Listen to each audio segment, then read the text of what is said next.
This is Geek News Central. My name is Todd Cochran, coming to you as live as it can be from Honolulu, Hawaii, overlooking Greater Oahu.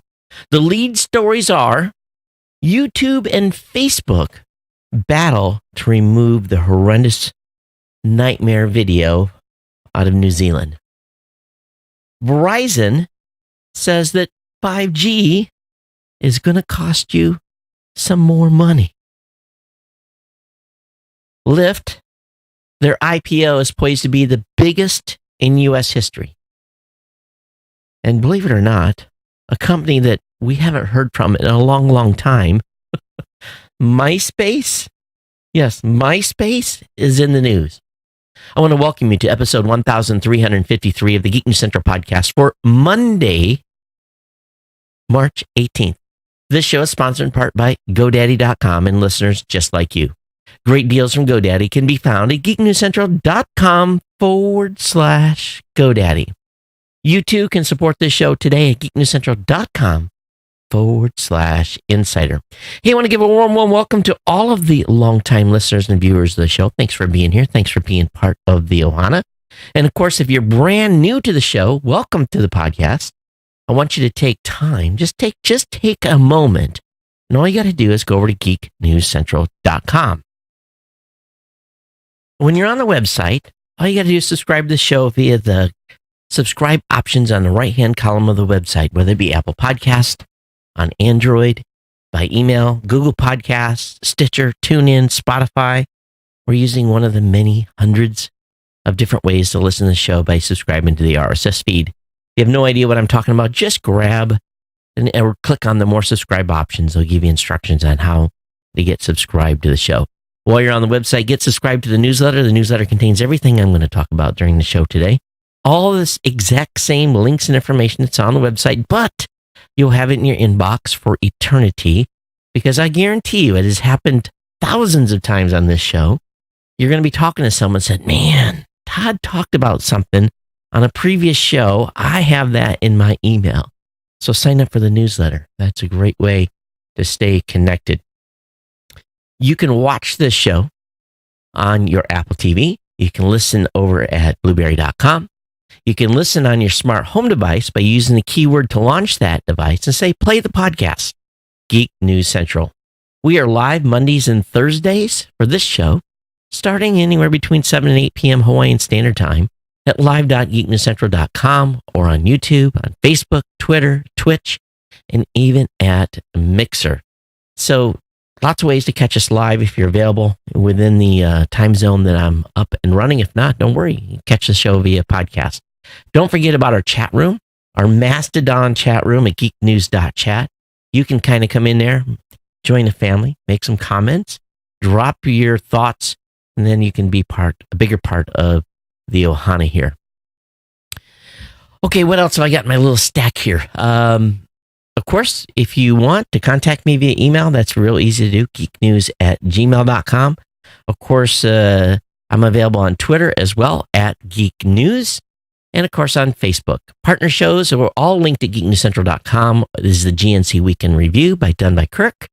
The Gadget Professor with Mr. Don Bain, the Pro Gear site written by my team, the New Media Show that is co-hosted by myself and Mr. Rob Greenlee, the Podcast Legend Show.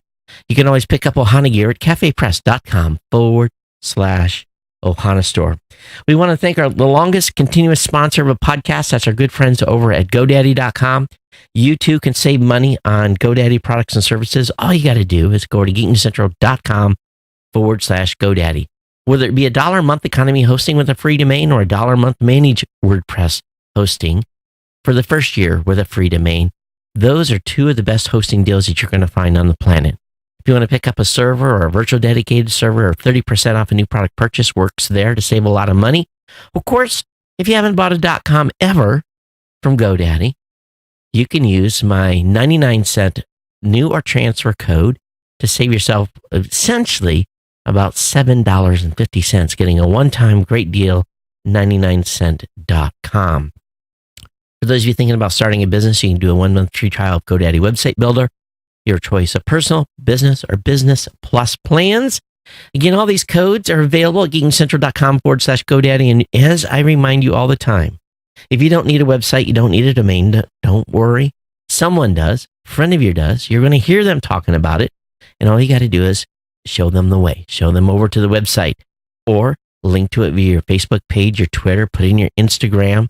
Share my codes with your friends, family members, people that you know. Do not write them on the bathroom wall, but anywhere else that you can share my codes legally, please do so. It's like an in-kind donation. We want to thank for all of you that do that, and we want to thank GoDaddy for being a longtime sponsor. As a reminder, these codes keep this podcast online, keeps my independent writing team employed. You're supporting a great team of independent content creators by using one of those promo codes. And again, your support in that effort is critical. And again, thank you for your support. All right, everybody, got a great show lined up for you tonight. Lots of stuff to go through. It's been a bit of a whirlwind around here. I'm thinking about the whole weekend, and it's just like, I did so much stuff, I forgot all that I did. I helped the kids file their taxes. They're happy. They're getting money. And we talked about the virtues of not letting the U.S. government hold their money for a whole year and how they need to, look at their withholding and all that. Because I'm like, that's money you could be earning interest on or using throughout the year. Sure, it looks nice to get a little check at the end of the year, but it's, the U.S. government's not a savings program. They are earning money on your money. Don't let them do that. So we talked about that a little bit. Today, running around appointments, I had a very early interview. I applied for global entry. And if any of you haven't done this, now, global entry and TSA pre, if you apply for global entry, if you're going to be traveling internationally, well, first of all, if you apply just for TSA pre, it's $80. If you apply for global entry, it's $100 and includes TSA pre. And the only difference, I think, is you have to do an interview. It's kind of funny because I had an interview at Honolulu International this morning at 7:15. So I rolled out of here pretty early to make sure, because you miss your block, it may be weeks before you can get in to go through the process. So I got in there and I was basically at the airport and sitting outside their door by about 6:30. And the lady that was doing the interviews, the immigration officer, she stuck her head out about 5 minutes to 7 and said, "What time's your appointment?" I said 7:15. She goes, "Well, looks like the 7 o'clock is going to miss." And I just kind of laughed. So I walked in there and she took my passport, scanned it. She said, "This is rare. I don't have to ask you any questions." Please smile for the camera. And she took my fingerprints, and I had to laugh because I said, I've probably got fingerprints all the way through the federal system from my days in the Navy. And she laughed and she goes, "You know how government systems are. None of them talk to one another." I said, "Of course." So I was in and out of there literally in she had to get boot her computer. That took 5 minutes, and then 5 minutes to process everything. So she says within a week, I'll get an email verification that everything is done. Have to go in and turn it on. And then a week after that, I'll get my global entry card. So, and my known traveler number. And I've had a known traveler number already. So it's kind of a refresh for me. So got that done. And then I've had a list of companies that I'm trying to call here in Honolulu on moving. They must not. Their business must be really good. I can't get anybody to call me back. I don't get it. I'm like, I'm ready to give you cash, give you money, write you a check. And, Mattson talked to me about my container, but finding packers and stuff. So I may end up just packing it myself. We'll see. But companies just don't call you back. It's annoying. It really, really is. And I don't understand it. I really, really don't. But yeah, running around with appointments and a whole bunch of stuff today. So anyway, that's going on. Travis said, "Pre-screening is beep. I thought this was a free country." Travis, really what it's all about is the convenience of on TSA pre. They have to do some screening, and for me, the paying the money for 5 years, the $100 for 5 years, just like using Clear, when I don't have to stand in line for 30 minutes and miss a flight, or if I'm coming back off international travel and I can, drop my passport, put my fingers on the sensor, answer 5 questions, get a printout, and walk through immigration into customs. When you are dealing with 20 international flights coming in and you're going to stand in line for 2 hours just to get through immigration, it's worth every penny. Now, if you don't travel internationally, it's not worth it. Just get the TSA pre, that's $80, but still, again, you don't have to stand in line. But Clear and TSA pre, that's the magic bullet. If you travel through airports that have Clear, not every airport doesn't. A lot of the airports I fly to do. And example in Orlando, the TSA pre-line was just as long as the non-TSA pre-line. Walked into the Clear station, put my 3 fingers on the sensor. The guy scanned my boarding pass, flipped it over, stamped it, and then walked me right to the turnstile to put my bag through. I was through security in literally 5 minutes. So, yes, you pay for that pleasure. But if you don't want to pay, you just stand in line. And it's, this is something you don't have to do. But for me, having been stuck many times in either immigration lines or TSA pre-lines and stuff just moving slow, it's worth it to me. So, $20 a year over 5 years, yeah, it's well worth it just in the time savings alone. So, well, they know you as a traveler, but all that really does, all TSA pre does is make sure that you're not a risk. You're basically a known traveler is just that. It's a known traveler. And I don't know what kind of background they run on you, but I don't have to take stuff out. I don't have to take my laptop out of the bag. You don't have to take my shoes off. Don't have to go through the boom, boom, boom, get radiated. I just have to walk through the metal detector. It's really a time savings. And if you travel as much as I do and will be doing, if you just travel once a year. I don't know how to help with that yet. Oh, thank you, Cortana. If you only travel once or twice a year, it's not worth it. Just staying in line. It's not a big deal. But I'm in and out of airports almost, twice a month or so. So it probably will be more as time goes on. Okay. All right. I guess if you don't agree with me on TSA, Travis thinks that the whole TSA pre thing is not worth it. I'm just telling you it is. If you don't want to do it, it's cool. But it's for me, you spend as much time in airports and going through security as I do, it's worth every penny, regardless if it's a scam or not. I don't care. I really don't care if it's a scam. For $100 for 5 years, where I don't have to stand in line, and you think about running late to the airport, worth it. Okay, so anyway, that's what today's been. It's been kind of busy running around doing stuff. And then, of course, we did No New Media Show on Saturday, did a couple interviews, and just staying up with the normal stuff and just kind of, making the plans here for the departure for Hawaii. Okay, so let me go ahead and get into the stack of stuff. Thank you for indulging me here for the first 14, 15 minutes of the show like I normally do. But let's talk a little bit about this. I hadn't watched the news on the last show.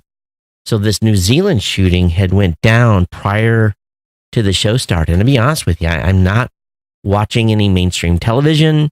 I'm very rarely on news sites. So I really, this had already happened on the last show, so I would have mentioned it. I just didn't know about it. But the volume of videos from this individual who live streamed this killing at these mosques, which were, I guess they were recorded. Some they're either recorded or live streamed, one of the two. And Facebook said it removed 1.5 million videos of the attack in the first 24 hours of the shooting.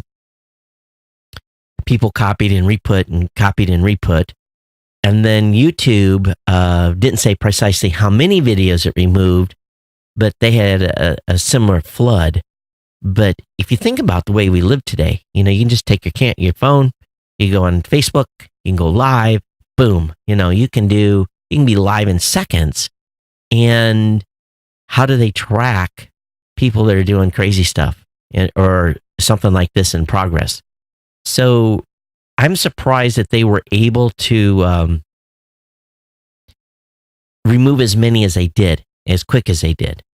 But that's what they get paid the big bucks for. They have to have the video file signatures and all that stuff to detect those videos, to stop them from being posted. So it'd be curious to hear about the technology that they're using to, as these things are being uploaded or as there's a live stream, the type of stuff that they use to stop it in progress or whatever tech they were using. At the same time, New Zealand ISPs were blocking websites hosting the shooting video. So they weren't relying solely on Facebook and YouTube to get rid of the Christchurch mass shooter video. So the ISPs were in the country, including Vodafone, Spark, and Vocus, worked together to block access at the DNS level to websites that didn't quickly respond to video takedown requests. So what that did is it cut off access to multiple sites, including 4chan, 8chan, where the shooter was a member. Live Leak and file transfer site Mega was blocked, along with a number of others.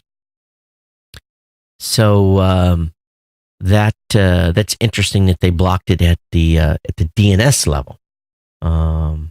So anyway, craziness in New Zealand with what's going on here, and it just it's a sign of the times of people doing things like this. That of course there was a bigger, and here's the thing, it was interesting. There was a bigger mass murder in, oh boy. See, I can't even, it's like 120 people that were killed in somewhere in Africa.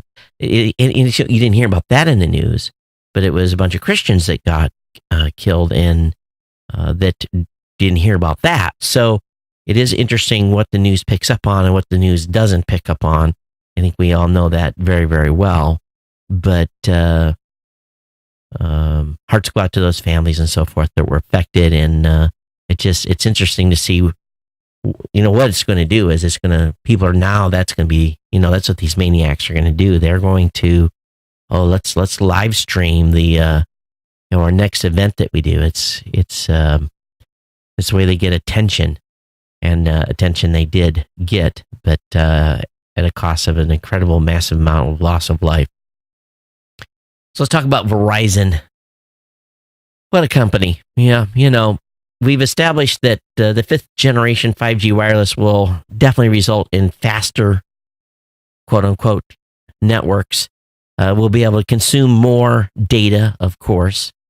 But 5G, while it's going to be faster and we're going to be able to consume a lot more, they're basically saying, hey, guess what? You're going to have to pay $10 extra a month if you want to use it. So Verizon's decided its emerging mobile 5G network is a premium service that customers should pay more to access. Do I get more bandwidth with that? Do I get an increase in bandwidth? The company is debuting its mobile 5G network next month at select locations, Chicago, Minneapolis, but customers wishing to use it again will need a new phone. That's number one, if you don't have a phone that supports 5G, and a more expensive plan. The mobile 5G service require a premium unlimited plan starting, Verizon confirmed its new mobile 5G service will require a new premium unlimited plan starting at $85. That is $10 more than Verizon's current Go Unlimited plan. Customers will also need a Motorola Z3 phone, which is currently the only model compatible with Verizon's 5G network, and also a special 5G Moto Mad attachment. Now, what I want is I want a 5G MiFi. That's what I want. Because, I use MiFi a lot. I have two MiFis. I have one from T-Mobile and I have one from Verizon. Depending on where I'm at, I can basically always be online usually. So shouldn't become as a surprise here that they're going to charge us more for speed. But $85? If you think about that, that's more than many of you are paying for your home internet service. It's crazy. It's crazy. Now, Travis, they didn't shut down the entire network. They blocked access to, and Travis is asking me on the asking in chat. They blocked specific sites. They didn't block the entire network, but they did block certain sites. I don't think ISPs in this country would be inclined to do that. I don't know the rules down in New Zealand on, what their, what type of exposure they have.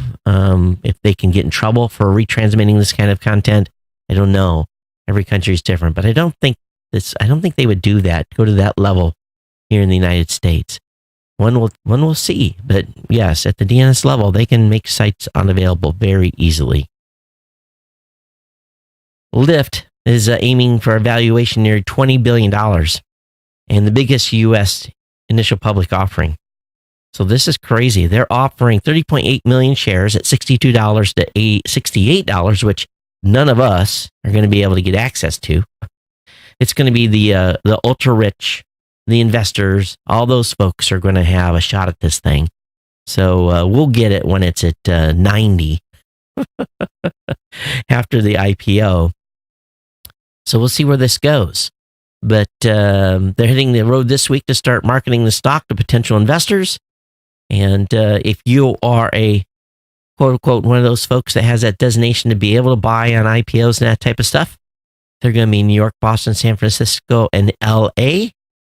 What's the date? Have they set a date yet for the IPO launch? Don't see a date in this, but they're starting a roadshow here for the plan to launch. You guys remember MySpace? Well, what was MySpace all about? Music, sharing information, your picture. It's been a year since the music links on MySpace stopped working. At first, the company insisted that they were working on it, but they now admitted that all those files were lost as a result of a server migration project from any music uploaded between 2003 and 2015. So any photos, videos, audio files that you uploaded more than 3 years ago may be no longer available on or from MySpace. To be honest with you, I didn't know MySpace was still a thing. And they didn't have a backup, okay? If you think about this, someday this will probably happen to Facebook, Instagram, Tumblr. Don't trust these platforms. Do not trust these platforms to be your storage site. Okay, those of you that listen to the show already know this, okay?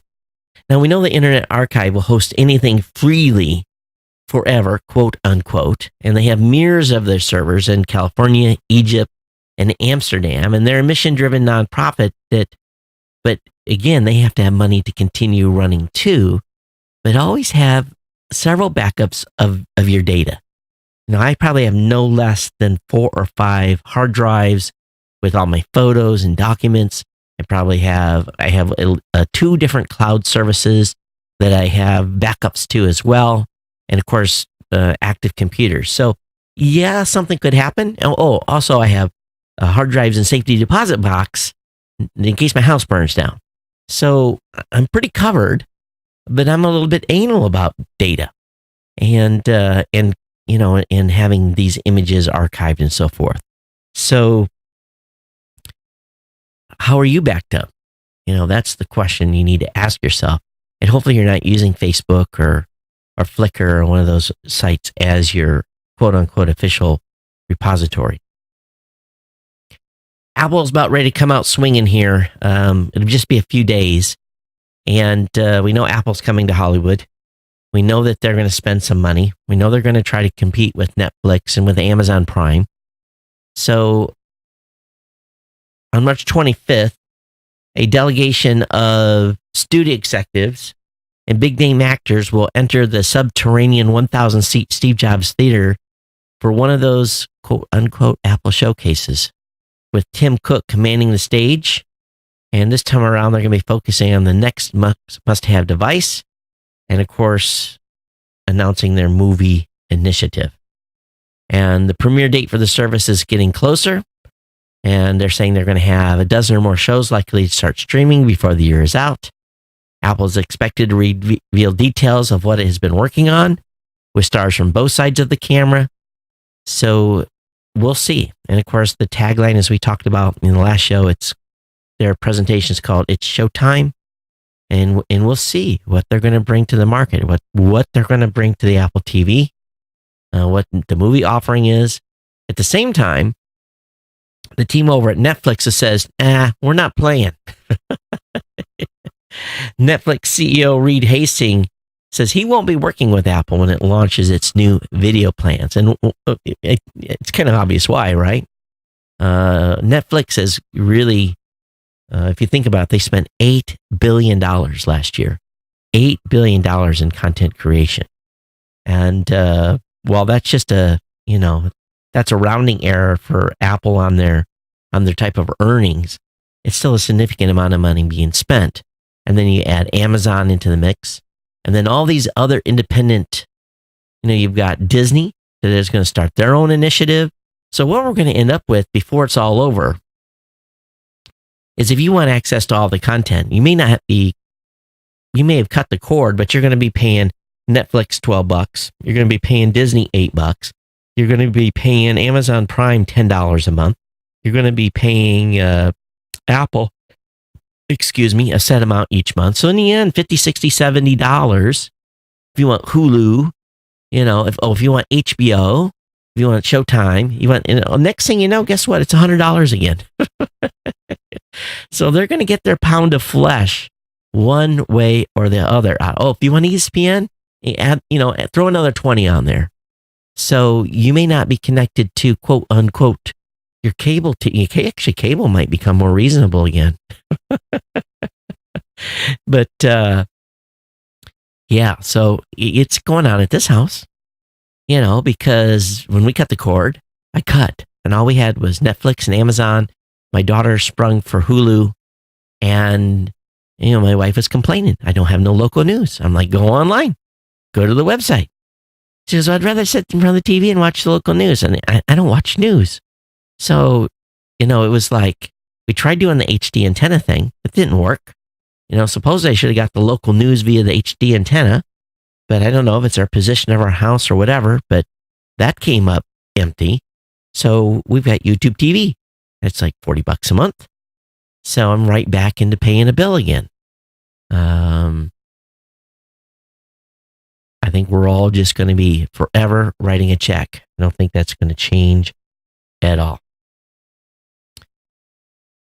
Apple Watch, some news on that. The Apple Watch has accurately spotted heart conditions 34% of the time. And this was an Apple sponsored study, so we'll take that for what it's worth. But in a large Apple sponsored study assessing whether the pulse sensors on older versions of the Apple Series 1, 2, and 3 can pick up heart rhythm irregularities, researchers found that only 34% of participants who received an alert of an irregular pulse on their watch went on to have a confirmed case of atrial fibrillation, a common type of irregular heart rhythm. So again, that was using Series 1, 2, and 3. And so the study, dubbed the Apple Heart Study, began in November 2017 before the release of the Apple Watch Series 4, which includes an electrocardiogram feature for monitoring heart activity. And though the study didn't keep pace with that of a wearable device development, it has rather speedy relative to clinical trials. So let me go on here and read this. And the study was able to recruit a large number of participants, nearly 420,000, and they used telemedicine to get results. So anyway, it's a good write-up of the total results on this. So in the end, the folks may have gotten a false alarm, but a number of folks, went into the clinic and actually had issues. So, that's a good thing. And they probably didn't know they had any problems prior to this. What else did they say here? Any other takeaways? Well, I'm a firm believer that at some point here, Apple Watch is going to be a bigger, and all these smart watches are going to be bigger savers of lives than just us being able to detect stuff on our own. I think it's going to say, hey, you need to go to the hospital, you're going to die. And I think that's a good thing. Right, there's a great Slate article out, and we talked a little bit about this on the last show about facial recognition. And according to the Slate title, the government is using the most vulnerable people to test facial recognition software. And their research from Slate shows that any one of us might end up helping the facial recognition industry, perhaps during moments of extraordinary vulnerability. And I think this is just a little bit disturbing on what they found. If you thought IBM using quietly scraped Flickr images to train facial recognition system was bad, it gets worse. Slate has researched and revealed for publication this summer indicates the U.S. government researchers and corporations have used images of immigrants, abused children, and dead people to test their facial recognition system, all without consent. This is the very group the U.S. government has tasked with regulating the facial recognition industry, perhaps the worst offender when it comes to using images sourced without the knowledge of the people in the photographs. The National Institute of Standards and Technology, part of the U.S. Department of Commerce, maintains the facial recognition verification testing program, which is quote unquote the gold standard for facial recognition technology. And this program helps software companies, researchers, and designers evaluate the accuracy of facial recognition programs by running their software through a series of challenges against large groups of images that contains faces from various angles and in various lighting conditions, using many of the sources that we are referred to just a few minutes ago. Slate, through a mix of publicly released documents and materials obtained again through the Freedom of Information Act, found that the facial recognition verification testing program depends on images of children, oh my God, this is even more horrible, who have been exploited for child pornography, U.S. visa applicants, especially those from Mexico, and people who have been arrested and now are deceased. Additional images are drawn from the Department of Homeland Security documentation of travelers boarding aircraft in the United States and individuals booked on suspicion of criminal activity.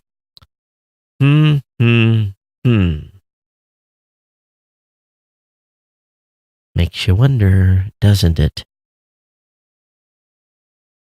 It really makes you wonder. I guess my picture I got today is probably going to go into the picture they took today is going to go into the database. Now, my face will be used as part of the data recognition testing program. A little out of control they are. It's interesting. Love to hear comments on this. geeknews@gmail.com. Travis says, Todd, I don't like your show and I wish you'd do something about it. Well, the show's been going on for 14 years, Travis. It's the format that it is. And I'm not changing the show. The show has been successful over many, many years. It's the format I like to do. It's the format my audience likes. And the format that allows me to continue to build an audience that allows this show to be sponsored and supported and continue to allows me to do things I do to bring great content to the people that like to listen to this podcast. It is the format that it is. I always recommend to people, if you don't like my show, it's the beauty about podcasting is you can start your own and do your own show in your own format in the way that you so desire. The show's not for everyone. That's just the way it is. And I can't please everyone. And thus, I won't change and never will change the format of this show. There's no rules in podcasting. I can do the show the way I want. If you don't like the way I do this show, please, I encourage you. And this isn't, I'm not being snide. It's true. You can start a show today on your own, build your own podcast, build your own following. It's up to you on how you want to do that. But for me, this is my opinion, being able to be put forth on articles and content that I think that's interesting. I really don't have to justify how I present the content. If people like the show, they stick around. If they don't, they leave. If they leave and then they leave in mass numbers enough, the sponsor will cancel and I'll be on my own doing the show and having to figure out what I did wrong. But so far, since October of 2004, the format of this show has worked. And it'll remain the format of the show until I decide to pull the plug. Or if I decide I want to change the format. There's thousands of podcasts to listen to. That's the beauty out there. The BBC has an article talking about hated and hunted. It goes over the perilous life of the computer virus cracker making powerful enemies online. And if there's any story today that you should read, this is a good one. There's a gentleman out there. His last name is, well, either last name or first name is Fabian. He's a world renowned for destroying ransomware. And of course, ransomware is the viruses sent out by criminal gangs to extort money. Because of this, he lives a reclusive existence, always having to be one step ahead of the cyber criminals. He actually fears for his life at times. And he has had to move multiple times because of the worry that they're getting too close to figuring out exactly who he is and where he lives. In this interview by Joe Tidy, which took place in the UK, is pretty fascinating. It talks about this gentleman's activities and basically decrypting and providing antidotes to ransomware that have struck companies worldwide for a number of years. He is so prolific in being able to break the code. He actually now is named in the actual source code of the malware itself by name. All kinds of interesting commentary put forth to him and veiled threats or actually outright threats. But this article from the BBC is really, really good. And I hope that everyone will take time and read it. One of the more, I guess, for a better word, clean responses was in the code. It says, Fabian, please don't crack me. It's my last attempt. If you crack this version, I will start taking heroin. And he laughed because he said, I cracked it. And yet the group that was behind the actual ransomware came out with a new version a few weeks later. So I guess the person that was behind the code did not actually start taking heroin. But he talks about how this has affected his life, his health.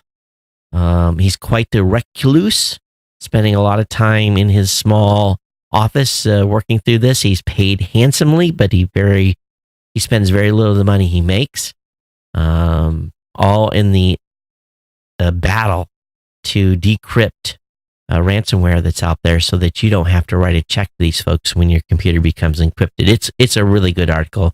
I'll have the link up in the show notes.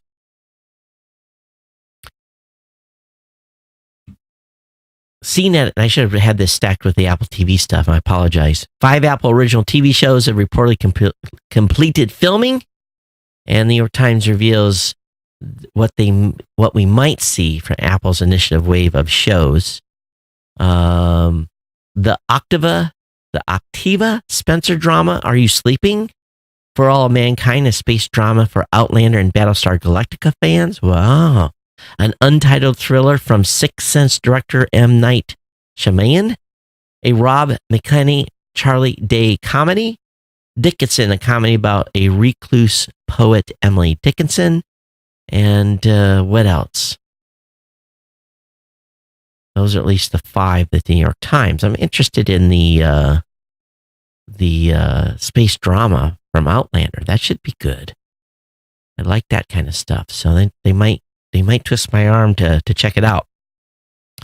Google Wear operating system is now 5 years old. It's older, wiser, but still pretty rough. Half a decade has passed since Android Wear debuted, and during this time, we've seen in-screen fingerprint readers, rollable TVs, self-driving cars, super smart AI phones with foldable screens, and more. But yet, it remains relatively unchanged in its 5 years. And while Google OS has grown smarter and more useful and has undergone serious makeover, the Wear OS still feels kind of weak. So anyway, those of you that were using Google Wear, what do you think? I know there's some of you that do. You wear Fossil watches or a variety of different third-party watches that run Android or basically Google Wear OS. So I'd love to hear your thoughts on where Google Wear OS is today. The company that we've all become, the company that we have loved to hate, MoviePass. Oh my God, these folks. MoviePass may bring the $10 unlimited plan back with quote unquote new twist. New subscribers to the movie theater subscription service would reportedly pay for a year in advance using their bank account. Okay, so they're bringing back an unlimited movie plan with new restrictions. They'll have the ability to restrict what films and theater subscriber can choose from. Most notably, subscribers were unable to see like Mission Impossible. MoviePass eventually transitioned customers to its $9.95 a month unlimited plan to a 3 movie per month plan. We couldn't even use it then. And today they have 3 plans available. So I don't trust this company in the least. They have not been good corporate citizens. They have changed their plans, charging people and still not being able to watch movies. I'm continuing to be done with them. There's just no way that I'm giving them even a third or fourth chance. They're done. And what are you guys using now? What are you guys using for MoviePass type of companies? There's 3 or 4 out there. Are you having any success, or did you stop going to the movies as much after MoviePass, kind of failed?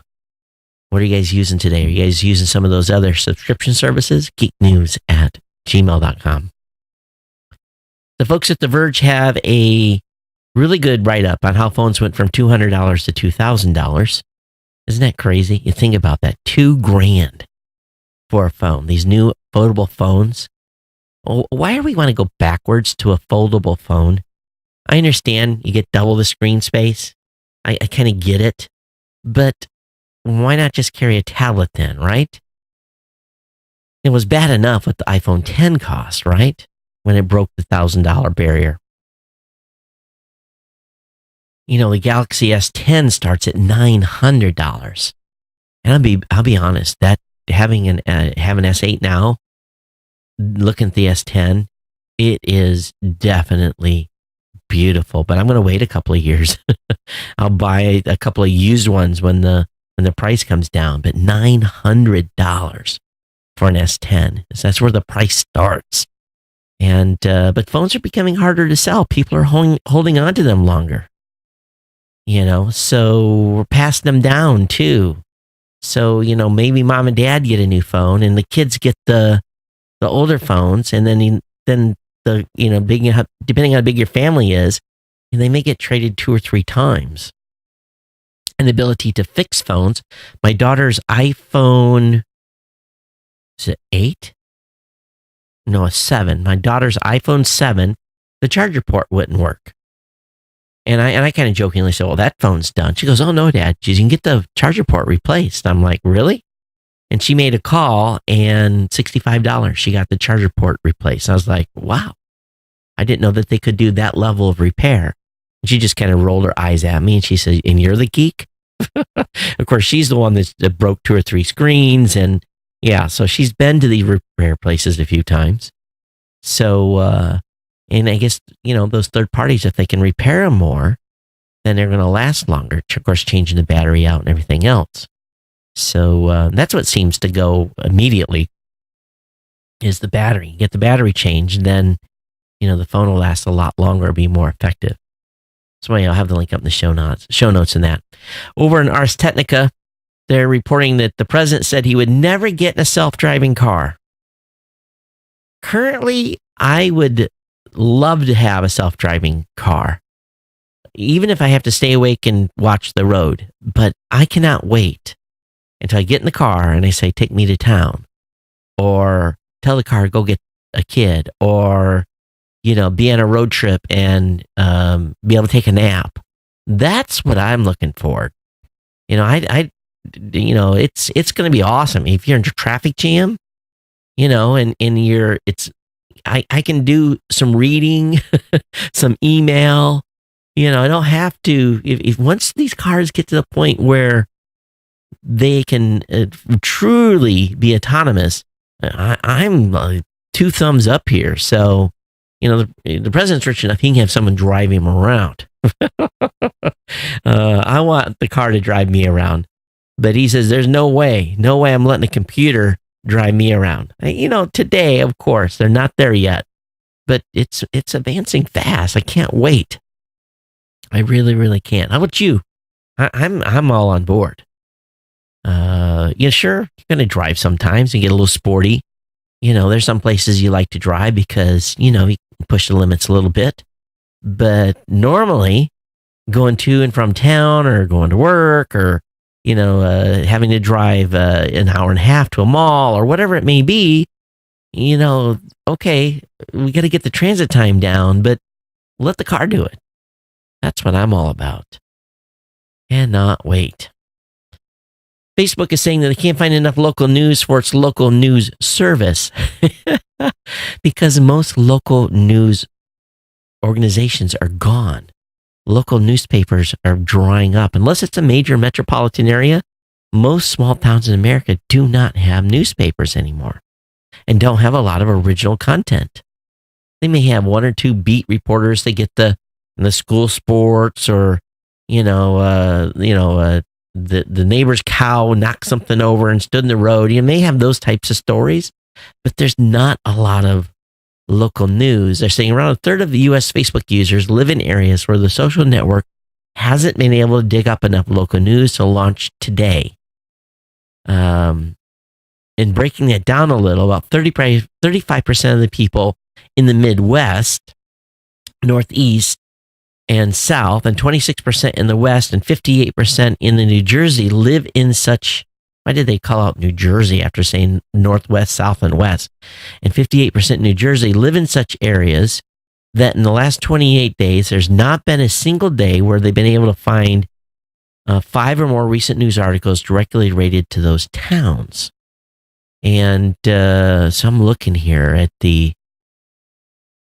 Hawaii. So in Hawaii, it's green. So basically, that means that they don't have very much news out of it. Now, we've got to still have local newspapers here. It's called the Star Advertiser, and they have a lot of local news. But I don't get the paper either, so I don't even know what's being reported on locally. So, but interesting that Facebook can't get access or find enough local news. It is kind of curious, isn't it?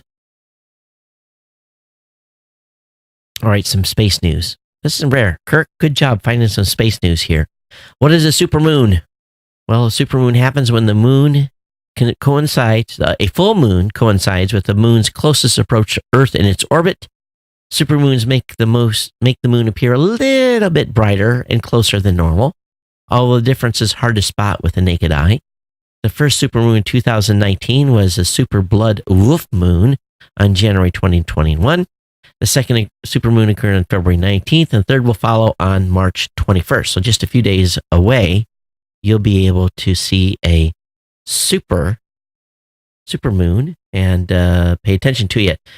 The term supermoon has only been used in the past 40 years, but it's received a lot of attention because in 2016 there was quite a few of them. So we had one here last year where it was like you could really tell the moon was just huge in its view here. It was one of the few times where I was kind of like, wow, I could actually tell the difference. Most of the time, most of us don't, as they say. The United States Air Force launched an advanced military communication satellite, and ULA launched a Delta IV rocket this evening, and lofting a military satellite to become the 10th piece of a communication constellation. Launch delays, they had some launch delays though, but what do they have to say about this? The satellite will become the 10th wideband global SATCOM communication system. It supports military personnel deployed globally. Each of the WGS satellites, which formerly stood for Wideband Gap Filler Satellite, weighs about 13,000 pounds and was built by Boeing. And the new satellite is classified as a Block 2, following the design of the fourth of that group to launch. And so, of course, not much information on that, except that it's some sort of comm satellite. So your taxpayer dollars at work here. All right. Space.com's also got some great photos for you. Expedition 59.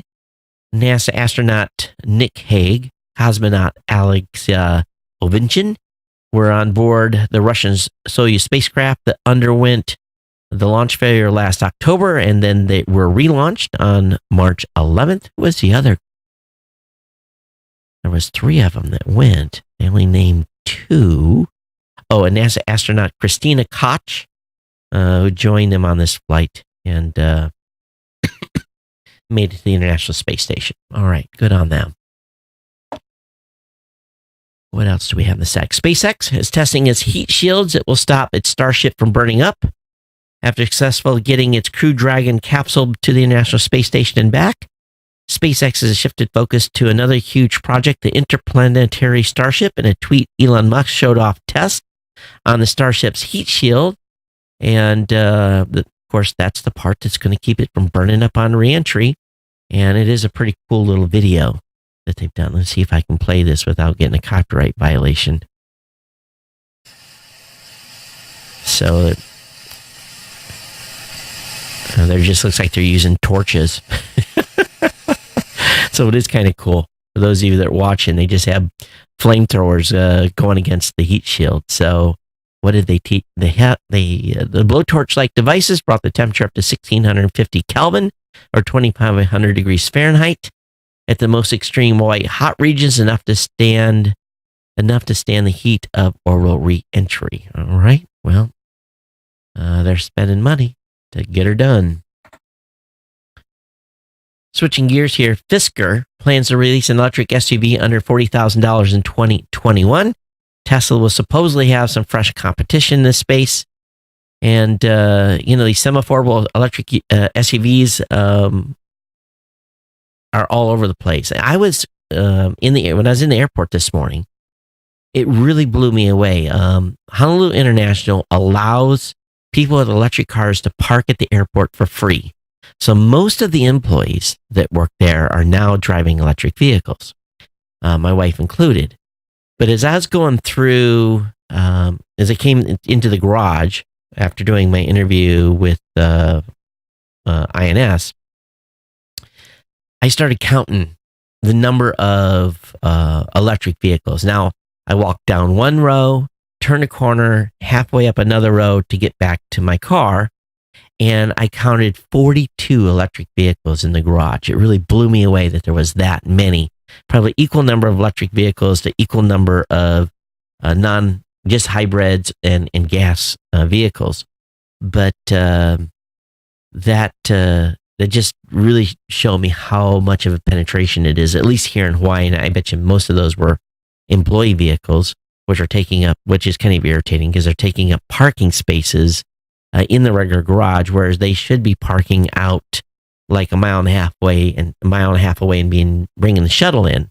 So, but Fisker says that they're going to have a 300-mile range vehicle through an 80 kilowatt hour battery and supposedly, quote unquote, $40,000. We will see if they're able to get it done. Apple has quietly announced a 10.5-inch iPad Air and a refreshed iPad Mini. This is in advance of its big event next week. The new larger 10.5-inch iPad Air will arrive with a 70% performance boost compared to its predecessor, thanks to the company's A12 Bionic chip with Apple's neural engine.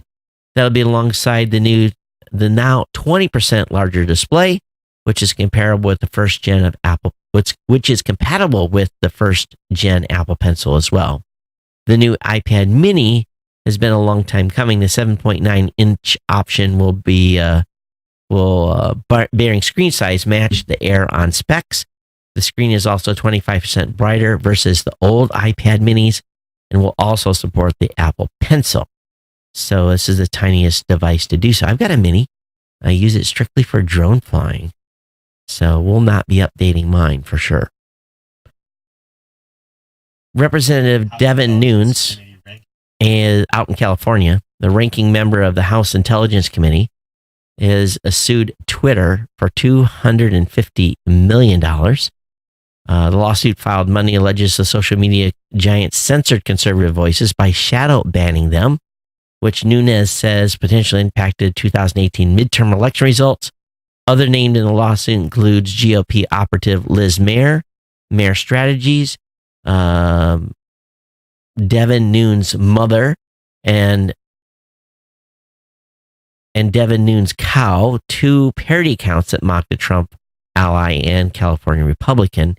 He accuses Twitter of facilitating defamation on its platform by ignoring lawful complaints about offensive content and by allowing that content to remain accessible to the public despite alleged violations of its terms of service and rules. He's a public figure. How is this going to fly? I don't think this is going to go anywhere, to be honest with you. With he being in the public space, he's to expect a certain amount of mockers and people that are out there talking smack about him. So we'll see. We'll see where this complaint goes. But this is the second big lawsuit against Twitter in this regard. So we'll see how they fare. Do you know how to set up emergency location sharing on the Android and iOS? If you don't, there's a 2-minute video that's been produced by The Verge on how to do that. So I'll have that link up in the show notes for you to check out. The folks over at makeuseof.com have a good article about how to set up a VPN on your phone, iPhone or iPad. I like the NordVPN service personally. That's the one I use.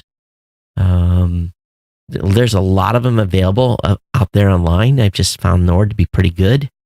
It's been my personal preference, including my desktop. I can use NordVPN on my desktop, a Mac PC, also on the iPhone, on Android. I have one service. I pay for one service for all. But in most of them, you install it. You have to give the phone permission for the VPN to operate. But anyway, this link will be up in the show notes for you to check out. OneWeb has raised $1.25 billion to mass produce high-speed internet satellites. OneWeb is a space startup that recently launched its first constellation of microsatellites to deliver broadband across the globe. Again, they've raised $1.25 billion. The gargantuan cash injection was led by SoftBank, Qualcomm, Grupo Salinas, and the Rwandan government. Wow. And takes the company total money raised into $3.4 billion. And so they want to push. Now, they've only got 6 satellites that are in orbit at this point. And so we'll see where this goes. And of course, launching the satellites are expensive. They're going to put 30 up at a time, but they need 650 satellites to cover the globe by 2021. And I'd like to see how fast these internet services are once they get those up and in use. All right, that's going to wrap me up for the show today. I think there was some email that came in. Let me double check. GNC comments. 2 from Trucker Tom on March 12th. I already talked about those. If you have comments on today's show, geeknews@gmail.com. Travis, if you want, feel free to send me an email. Happy to read it on the air. Let us know why you don't like the show. Everyone else, thanks for being here. If you have your complaints, hey, we always read those emails on the show. Happy to do it. But otherwise, we'll be back with you on Thursday for another edition of the Geek News Central podcast. It's been my pleasure to bring you a show. Don't forget about our sponsor, GoDaddy.com, at geeknewscentral.com/GoDaddy. For those of you that are monthly contributors by being insiders, I want to thank you for your ongoing contributions to the show. It really does help. And paying some of the bills here, paying the writing staff as well. And of course, I want to thank Kirk for getting the show together today and the work he has done. And we're going to put Kirk in the driving seat for a couple of shows here soon because I'll be unavailable to do the show. But I am looking for some additional guest hosts as well that may want to step up and do the show while there's a couple of episodes or a couple of time slots that I will not be able to produce the podcast. But other than that, we continue to walk towards the May 16th. The May 16th is going to be the last show out of Hawaii, as I talked about on the last episode.